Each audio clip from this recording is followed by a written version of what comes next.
I never imagined my story would end up on YouTube, but life has a funny way of throwing curveballs, doesn't it? My name is Michael. I'm 38, and for most of my adult life, I thought I was living in a near-perfect marriage. But as it turns out, perfection was just an illusion I'd built in my head. My wife, Sarah, was the woman I once believed was the love of my life. We met back in college, and she had this spark about her: confidence, beauty, and an edge that made her stand out from everyone else. I was just an average guy back then, but she made me feel like I was more. Over the years, we built what I thought was a solid life together: nice house, decent jobs, and even a few vacations here and there. Sure, we had our ups and downs like any couple, but I never thought it was anything out of the ordinary. Looking back now, I realize there were warning signs. Little cracks in the foundation that I brushed off as normal marriage stuff. She'd get irritable over small things, spend hours scrolling on her phone, or suddenly start talking about needing space. I chalked it up to stress or just a rough patch, but deep down, I knew something felt off. The real red flags started about a year ago when she reconnected with an old childhood friend, Jason. Jason wasn't just any friend, he was a millionaire, self-made from some tech startup that had blown up. Sarah talked about him like he was some sort of god: how smart he was, how much he'd accomplished, how he'd stayed humble despite his success. At first, I didn't think much of it. I mean, who doesn't admire a successful friend? But the way she lit up when she mentioned him, it wasn't the same as when she talked about anyone else. Then came the late-night texts. "It's just work stuff," she'd say, or "Jason's going through something, and I'm helping him out." I trusted her, I wanted to trust her, but something didn't sit right. The phone was always glued to her hand, and she'd get defensive if I even joked about how much time she spent messaging him. I didn't want to be that guy, the jealous, paranoid husband, so I convinced myself I was overreacting. But the distance between us grew. Conversations became shorter. Her smile felt forced. Intimacy dwindled to almost nothing. Every time I tried to bring it up, she'd wave it off, saying I was imagining things or that I was too needy. It stung, but I let it slide. I thought if I gave her space, things would go back to normal. Little did I know, normal was never coming back. It was a Wednesday night when everything changed. I had just gotten home from work, exhausted from a long day, and Sarah wasn't there. That wasn't unusual, she'd been out with friends more often lately. But something felt different. The house was too quiet, almost eerily so. I went to grab a beer from the fridge, and that's when I noticed her phone on the kitchen counter. Sarah never left her phone behind. Ever. It was practically an extension of her hand. My gut twisted as I stared at it. A part of me wanted to just leave it there, pretend I hadn't noticed. But another part, the part that had been on edge for months, couldn't resist. I told myself I wasn't snooping, just checking to make sure everything was okay. Her phone wasn't locked. That was the first surprise. The second was the text thread that was wide open on the screen. It was with Jason. "Jason, can't stop thinking about last night. You were incredible. Sarah, you're too good to me. I can't wait to see you again." My heart sank. I scrolled up, my hands shaking so badly I could barely hold the phone. The messages went back weeks, maybe even months. They weren't just casual or flirty, they were explicit. Dates, hotel names, even photos I wish I could erase from my memory. I stood there, feeling like the ground had been ripped out from under me. My chest was tight, my breathing shallow. Part of me wanted to smash her phone against the wall. Another part wanted to drop it and pretend I'd never seen any of it. But the reality was staring me in the face: my wife, the woman I'd built my life with, was having an affair with my so-called friend. And as if the universe had a cruel sense of timing, I heard the garage door open. Sarah was home. She walked in with that same fake smile she'd been wearing for months. "Hey, you're home early," she said, setting her purse down on the counter. Then she noticed her phone in my hand, and her expression shifted. For a split second, there was panic in her eyes, but she quickly masked it with her usual cool, collected demeanor. "What are you doing with my phone?" she asked, her tone sharp. I couldn't speak at first. My throat felt dry, like I'd swallowed sand. When I finally found my voice, it came out quieter than I expected. How long, Sarah? Her eyes narrowed. What are you talking about? Don't play dumb, I said, holding up the phone. Jason. How long has this been going on? Her face flushed, and for a moment, I thought she might come clean. But instead, she crossed her arms and scoffed. You're overreacting. Jason and I are just friends. Friends? I snapped. Friends don't send messages like these. I shoved the phone toward her, the screen still lit up with their conversation. She hesitated, her lips tightening into a thin line. Then, like a switch flipping, she went on the offensive. You shouldn't be going through my phone. That's a violation of my privacy. Are you serious right now? I shouted. You're caught red-handed, and that's what you're worried about? Your privacy? She rolled her eyes, her voice dripping with disdain. Fine. If you really want to know, yes, I've been seeing Jason. But can you blame me? You've been so distant, so boring lately. I needed someone who actually makes me feel alive. Her words hit me like a punch to the gut. I felt like I couldn't breathe. So it's my fault? I asked, my voice cracking. You cheat on me, and somehow this is my fault? She shrugged, as if the conversation bored her. You weren't giving me what I needed, Michael. Jason understands me in ways you never could. I stood there, stunned. The woman I thought I knew, the woman I'd loved for so long, was staring at me with nothing but contempt. It was like looking at a stranger. But the worst was yet to come. I thought finding the messages was the worst of it, but I was wrong, so wrong. After Sarah's cold and dismissive confession, I needed to clear my head. I grabbed my keys and left the house, not saying another word. I drove aimlessly, my mind racing.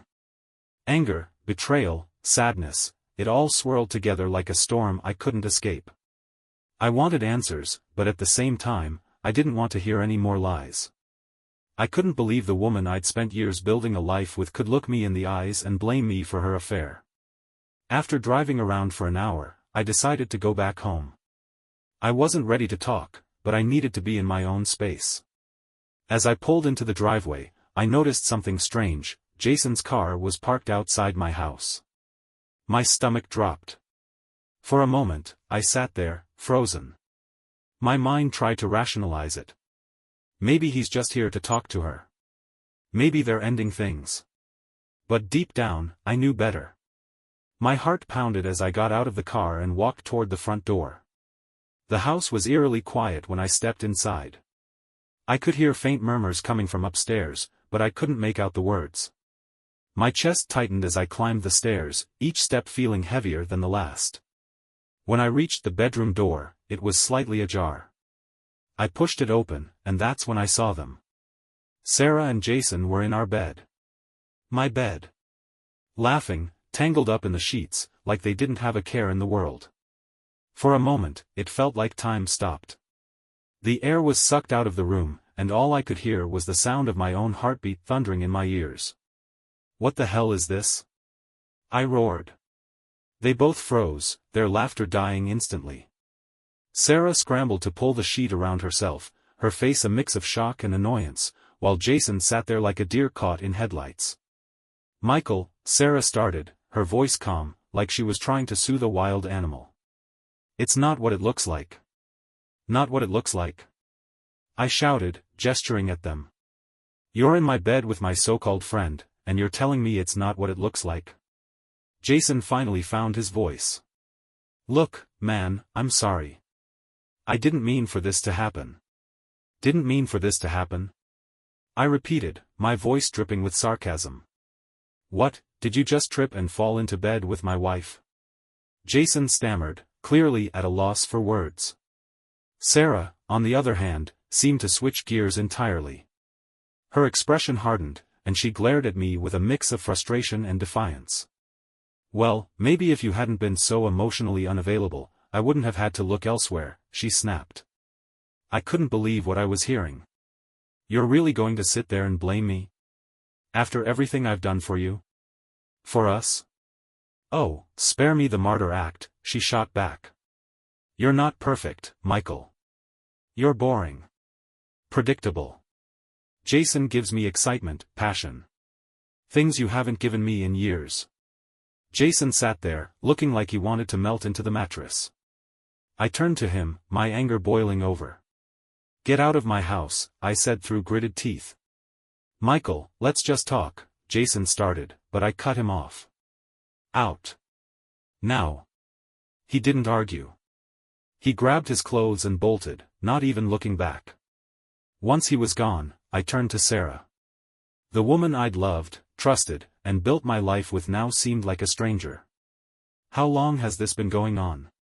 I asked, my voice shaking. Does it really matter? She replied, rolling her eyes. You already know. I want to hear you say it, I demanded. Fine, she snapped. 6 months. Happy now? 6 months. Half a year of lies, of her sneaking around behind my back, of me feeling like I was losing my mind while she gaslit me into thinking everything was fine. I couldn't take it anymore. You disgust me, I said, my voice low but steady. Pack your things and get out. Oh, so now you're kicking me out, she said, her tone dripping with sarcasm. Real mature, Michael. Get out, Sarah, I repeated. I'm done. For the first time, I saw a flicker of uncertainty in her eyes. But it was gone just as quickly as it appeared. She huffed, grabbed some clothes, and stormed out of the house without another word. I stood there in the silence, staring at the bed that now felt tainted. My mind was racing, but one thing was clear, my marriage was over. After Sarah left, the silence in the house was deafening. It wasn't the comforting kind of quiet you get after a long day, it was the kind that presses on your chest, suffocates you. I sat on the edge of the bed, staring at the floor, trying to process what had just happened. But no matter how much I tried to make sense of it, I couldn't. My wife of 10 years had betrayed me, not just with anyone, but with someone I'd called a friend. The emotions hit me in waves. At first, there was rage, pure, unfiltered anger that burned through my veins. I punched the wall, leaving a dent in the drywall. The pain in my knuckles was nothing compared to the pain in my chest. I wanted to scream, to break something, to do anything that might make the hurt stop. But no matter how much I lashed out, the anger didn't go away. It just shifted, morphing into something heavier. Next came the sadness. I sat there for hours, replaying everything in my mind, the good times, the moments when I thought we were happy, the promises we made to each other. All of it felt like a cruel joke now. I couldn't help but wonder, was any of it real? Had she been lying to me all along? Or had I just been too blind to see the truth? The worst part was the self-doubt. I started questioning everything about myself. Was I really the boring, predictable husband she'd accused me of being? Had I failed her somehow? Was there something I could have done differently to stop this from happening? The questions were relentless, and no matter how hard I tried to push them away, they kept coming back, gnawing at me. Sleep was impossible. Every time I closed my eyes, I saw them together, laughing, touching, doing God knows what else. The images were like daggers to my heart. By the time the sun came up, I felt like a hollow shell of a man. The life I'd built, the future I'd imagined, it was all gone, shattered in an instant. I called in sick to work that day, though sick didn't even begin to cover it. I spent most of the morning pacing the house, trying to figure out what to do next. Part of me wanted to call Sarah, to demand answers, to yell at her some more. Another part of me wanted to call Jason and tell him exactly what I thought of him.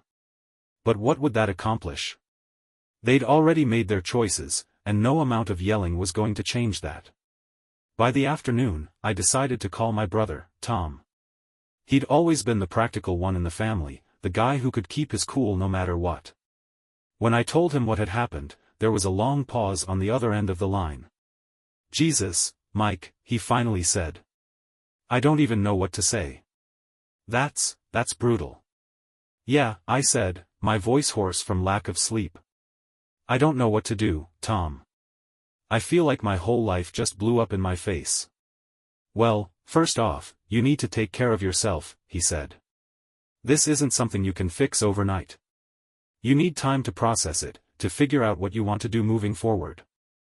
I don't even know where to start, I admitted. Start with the basics, he said. Eat something. Get some sleep.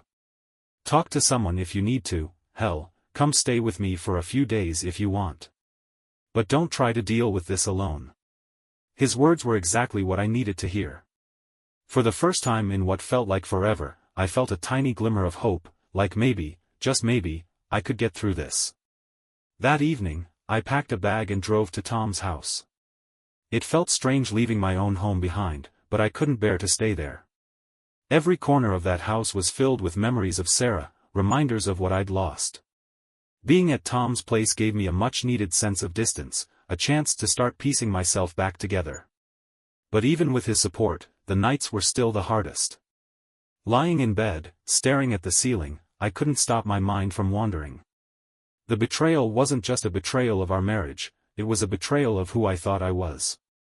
I'd always seen myself as a good husband, a loyal friend, someone who could be trusted. Now, I wasn't so sure. The days turned into weeks, and slowly, I started to feel a little more like myself. I began going back to work, hitting the gym, trying to rebuild some kind of routine. But no matter how much progress I made, the pain was always there, lurking in the background. I knew it would take time, maybe a lot of time, before I could truly move on. Time, as they say, heals all wounds, but those first few months felt like they stretched on forever. Living with my brother, Tom, gave me the space I needed to start piecing my life back together, but it didn't erase the pain. I'd lie awake most nights replaying everything that had happened, questioning every decision, every sign I missed, every moment I trusted someone who didn't deserve it.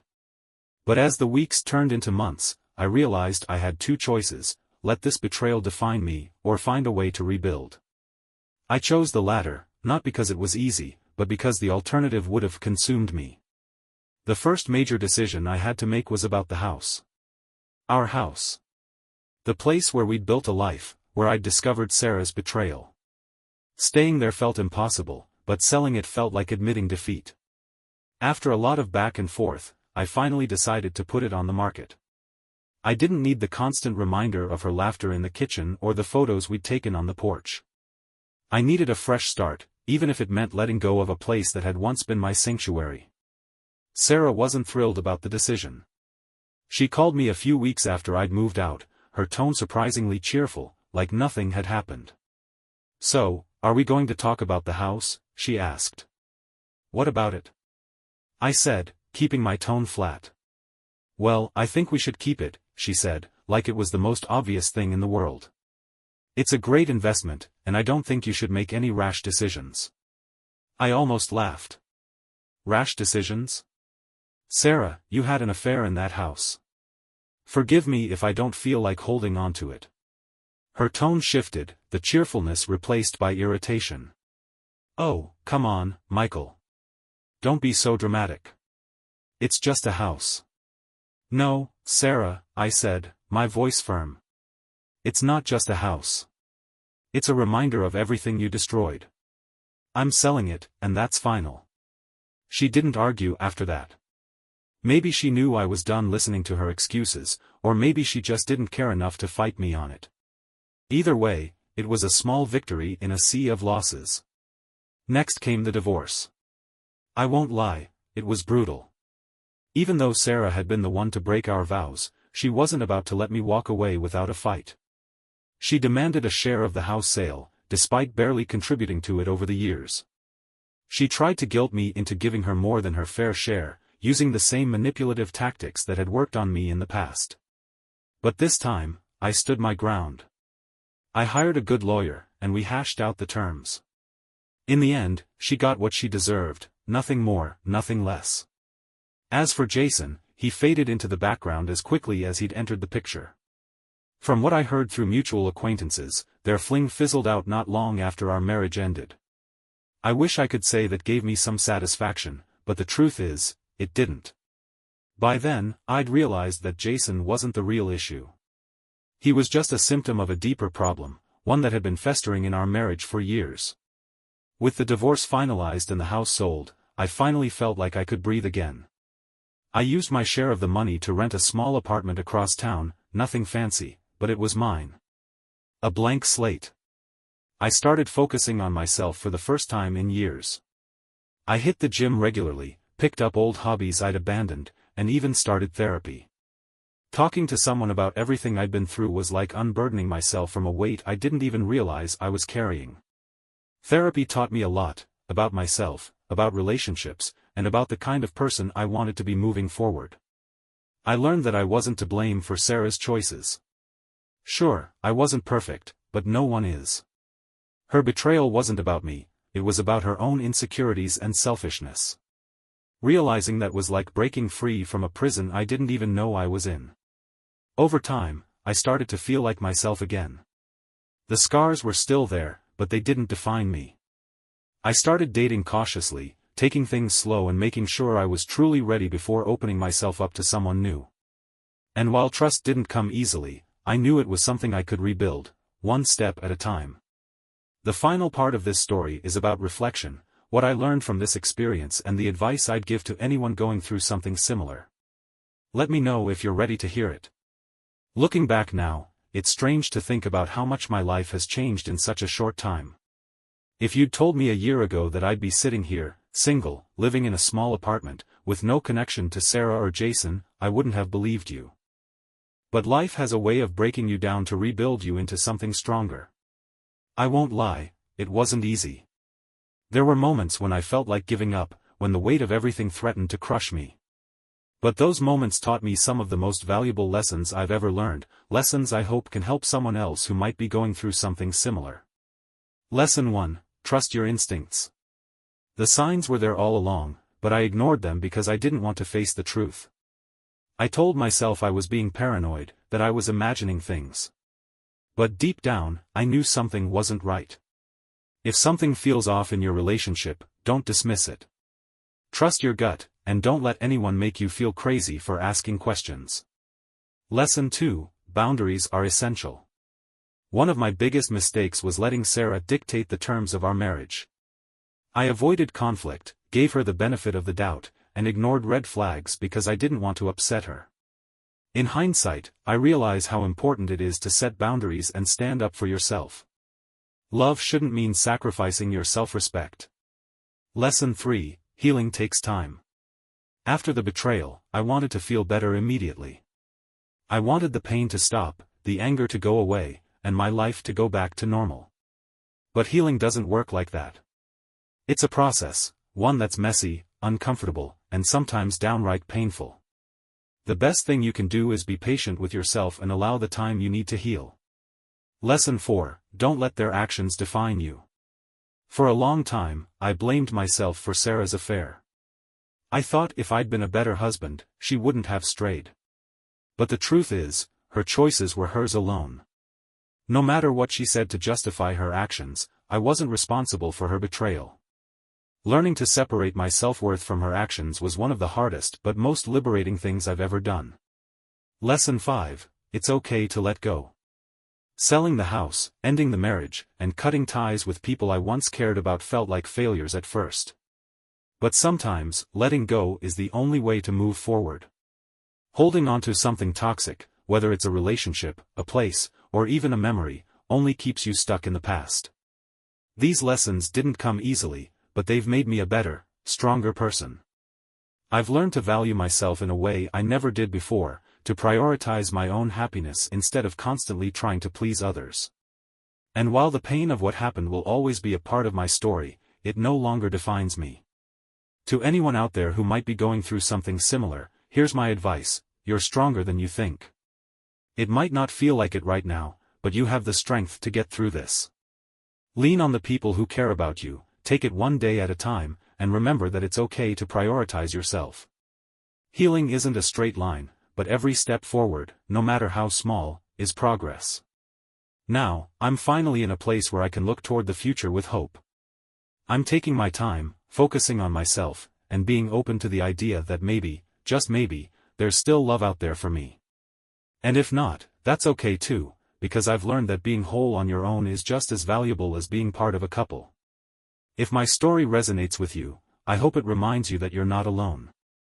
Betrayal hurts, but it doesn't have to define you. You can rebuild. You can heal. And you can come out of it stronger than ever before.